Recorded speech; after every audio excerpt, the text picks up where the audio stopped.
Okay, our next question comes from Amanda. Hi, Amanda. When constructing subplots, is it the same as writing the main plot of the story? I feel like it is, yet I also feel like it might not have as many beats as the main plot. Can you talk more about subplots and how we might work them into the main plot to enhance the story? Thank you. Awesome, Amanda.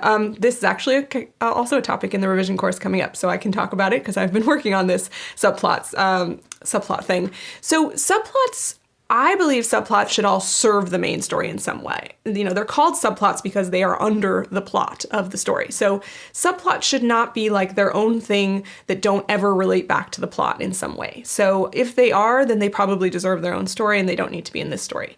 So subplots, like side characters, should in some way enhance the plot. So whether that be because, you know, they are sort of an offshoot of the plot, like the character is tracking a certain goal and then realizes they have to do something else in order to achieve that goal, that would create sort of an offshoot or a subplot.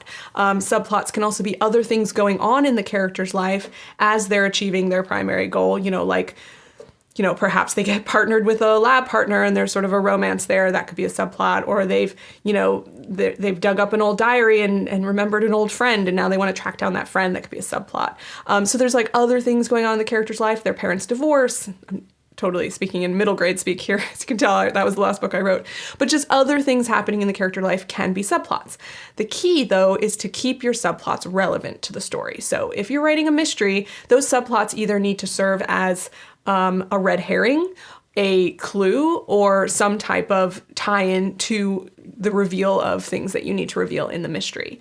If you are writing a story with a very thematic story, then the subplot should probably serve thematically.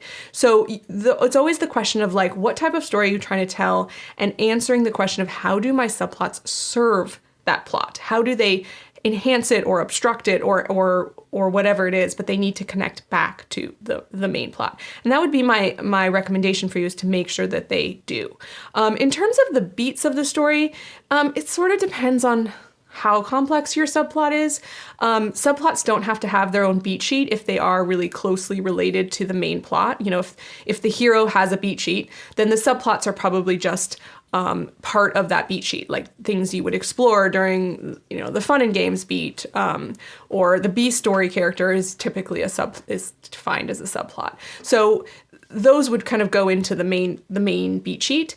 If you're sort of writing like a whole separate story, like maybe that takes place in a different time period, or a flashback subplot, you know, that you're going to tie into the main story or whatever, but if it feels like its own story, one, it still needs to tie back to the main plot in some way, and you may want to put some beats in there, and they don't necessarily have to be all 15 beats, but you might want to start looking at some of the key foundation beats to help kind of navigate your subplot and help you make sure that it's interesting, which can be, you know, beats like the catalyst, the break into two, the midpoint when the stakes are raised or there's some kind of twist, the all is lost, and the break into three. I would sort of focus around those, and that's really only if you need that kind of structure for your subplot.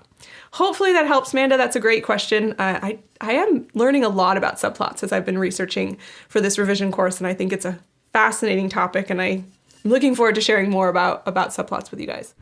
If you enjoyed this video, we've got a lot more on writingmastery.com. Check the description for links to our blog, free writing tools, and more. Happy writing.